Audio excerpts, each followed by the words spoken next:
Pre workout खरीदने का जो फेज़ होता है वो one of the most confusing phase होता है हमारे पूरे फिटनेस जर्नी का। और इस वीडियो में मैं आपकी उसमें ही हेल्प करना चाह रहा हूँ। तो ये प्रॉब्लम इसलिए आती है क्योंकि प्री वर्कआउट्स में जो होते हैं 10 टाइप के इंग्रेडिएंट्स होते हैं अलग अलग, जो कि उसमें डाला जाता है। अगर हम बाकी सप्लीमेंट से कंपेयर करें, फॉर एग्जाम्पल जैसे आप वे प्रोटीन खरीदने जा रहे हो, तो उसमें आपको सिंपली बस ये देखना है कि कौन से वे प्रोटीन में आपको ज़्यादा से ज़्यादा वे प्रोटीन मिल रहा है जो कि अमीनो स्पाइक नहीं है और एक अच्छा टेस्टेड वे प्रोटीन है। ऐसे ही क्रिएटिन के साथ भी सिर्फ एक इंग्रेडिएंट होता है क्रिएटिन, और आपको वो देख के जज करना होता है। बट प्री वर्कआउट में प्रॉब्लम इसलिए आती है क्योंकि इसमें 10 अलग अलग टाइप के इंग्रेडिएंट्स होते हैं। हर प्री वर्कआउट का फॉर्मूला अलग होता है, कॉम्पोजिशन अलग होता है। तो इसके कारण से इसमें बहुत ज़्यादा कन्फ्यूजन हो जाता है। इतने अलग अलग टाइप के अमीनो एसिड्स और स्टिमुलेंट्स इन सब में डाले होते हैं कि कौन सा हमारे लिए ज़्यादा बेटर है। तो ये सेम कन्फ्यूजन के थ्रू मैं गया था जब मैंने अपना प्री वर्कआउट पहली बार लेने का सोचा था, और उस समय मैंने काफ़ी ज़्यादा रिसर्च किया था, बट फिर भी मुझे पूरी इन्फॉर्मेशन नहीं मिली थी। और फिर मैंने जल्दी में, मतलब कि बिना पूरा रिसर्च किए, एक प्री वर्कआउट ले लिया, which is this muscle blaze का रात एक्स। तो अगर आप इसका भी इंग्रेडिएंट लेवल पढ़ोगे यहाँ पर ध्यान से, तो आपको इसमें भी बहुत सारे टाइप के इंग्रेडिएंट्स मिल जाएंगे। जैसे इसमें एल-सिट्रलिन है, एल-आर्जिनाइन है, क्रिएटिन है, टॉरिन है, टायरोसिन है, कैफीन है, ग्लाइसिन है, और भी 4-5 हैं। तो तो अब इनमें से बहुत सारे ऐसे इंग्रेडिएंट्स होते हैं जिनकी हमें सही में ज़रूरत नहीं होती है, और इनमें से बहुत सारे इंग्रेडिएंट्स होते हैं जिसकी हमें बहुत ज़्यादा ज़रूरत होती है, बट वो प्रॉपरली डोज नहीं होते हैं इन प्री वर्कआउट्स में। तो इस वीडियो में मैं आपको मेनली पहले ऐसे इंग्रेडिएंट्स बताऊंगा जो कि आपके प्री वर्कआउट में नहीं होने चाहिए। मतलब कि ये इंग्रेडिएंट्स आपके वर्कआउट को स्टिमुलेट करने में उतना हेल्प नहीं करते हैं। तो मैं पहले आपको इन इंग्रेडिएंट्स के बारे में बताऊंगा, और फिर उसके बाद मैं कुछ ऐसे कंपाउंड्स बताऊंगा जो कि बहुत ज़्यादा ज़रूरी होते हैं, like they are the most important ones, और फिर वो प्रॉपर डोजेज में आपके प्री वर्कआउट्स में होने चाहिए। इसका मतलब ये बिल्कुल नहीं है कि only these compounds are important for you.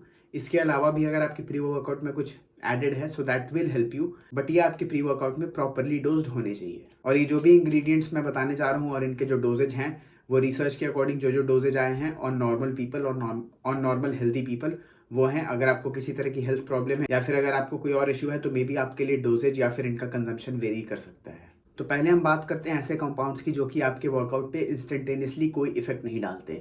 मतलब कि उनका आपके प्री वर्कआउट सप्लीमेंट में कोई रोल नहीं है। प्री वर्कआउट का मतलब बस ये होता है कि आप वर्कआउट के पहले कुछ ऐसी चीज़ें ले रहे हो जो कि इंस्टेंटेंटली आपके आधे या फिर 1 घंटे में आपके बॉडी में इफेक्ट डालें, स्टिमुलेट करें, और फिर उससे आपको बेटर वर्कआउट प्रोवाइड हो। तो पहला कंपाउंड है क्रिएटिन। तो क्रिएटिन बहुत सारे प्री वर्कआउट्स में होता है, because obviously creatine helps you in building strength. तो इसके नाम पर लोग क्रिएटिन डाल देते हैं प्री वर्कआउट में।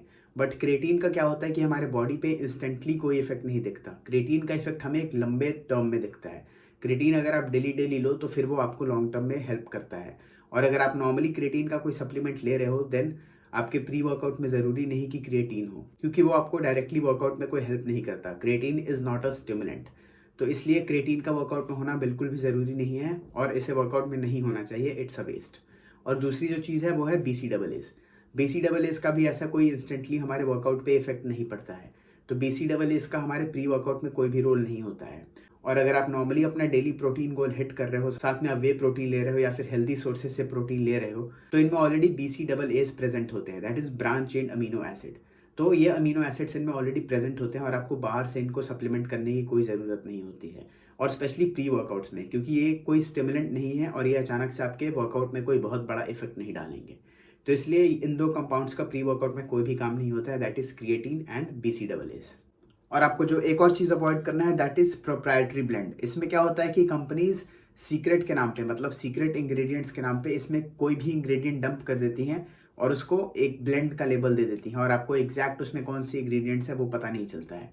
तो इसलिए अगर आपके प्री वर्कआउट में या फिर किसी भी सप्लीमेंट में अगर ये ब्लेंड मेंशन्ड है, तो फिर वो सप्लीमेंट आपको प्रोबेबली नहीं लेना चाहिए। आपको ट्राई करना चाहिए वो अवॉइड करने का, because obviously it's better to take supplement जिसमें कि प्रॉपरली हर एक एक इंग्रेडिएंट लिस्टेड हो। So you have to avoid the supplements which contain proprietary blends. अब ये तो बातें होगी कि कौन कौन से इंग्रेडिएंट्स हमारे प्री वर्कआउट में यूजलेस हैं।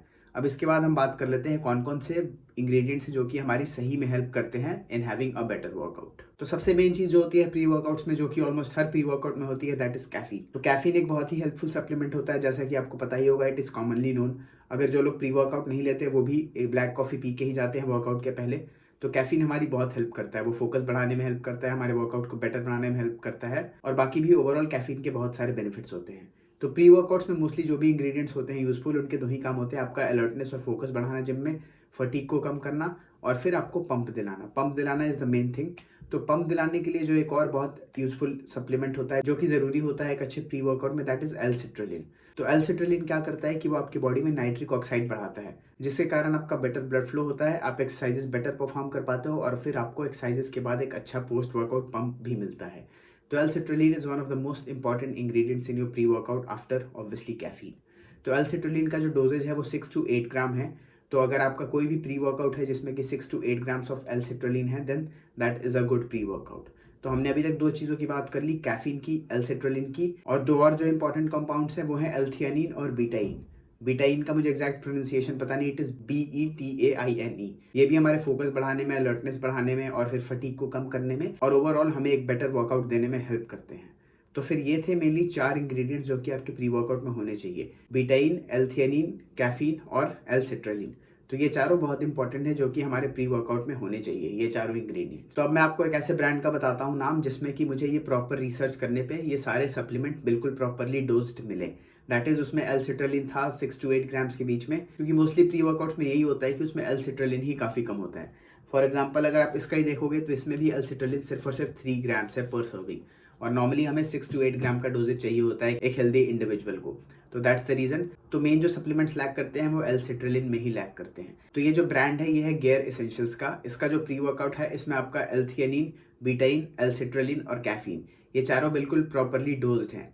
और स्पेशली अगर हम बात करें कैफ़ीन की तो फिर वो आपके पर्सनल लेवल पे डिपेंड करता है कि आपको कितना कैफ़ीन का डोज आपके लिए सही रहेगा। कुछ लोग बिल्कुल ही कैफ़ीन टॉलरेट नहीं कर पाते हैं, तो फिर उनके लिए अलग केस है। बट नॉर्मली जो इनके बाकी 3 कंपाउंड्स है, दैट इज़ एल-सिट्रलिन, बीटाइन और एल-थियानिन, ये तीनों बिल्कुल प्रॉपरली डोज्ड हैं और स्पेशली एल-सिट्रलिन आपको इसमें पूरा 8 ग्राम्स मिलता है। तो ये प्री वर्कआउट मुझे काफ़ी ज़्यादा रिसर्च के बाद मिला ऑनलाइन, अभी तक मैंने इसे खरीदा नहीं है, so I have not personally used it. तो मैं पर्सनल यूज़ के बेसिस पे आपको रिकमेंड नहीं कर सकता हूँ, मैं बस अपने रिसर्च के अकॉर्डिंग जो मुझे दिखा मैंने आपको वो बताया, आपके साथ शेयर किया। So that was all about pre workout supplements. Thank you so much for watching, I hope you enjoyed this video and make sure to subscribe to this channel for more such content.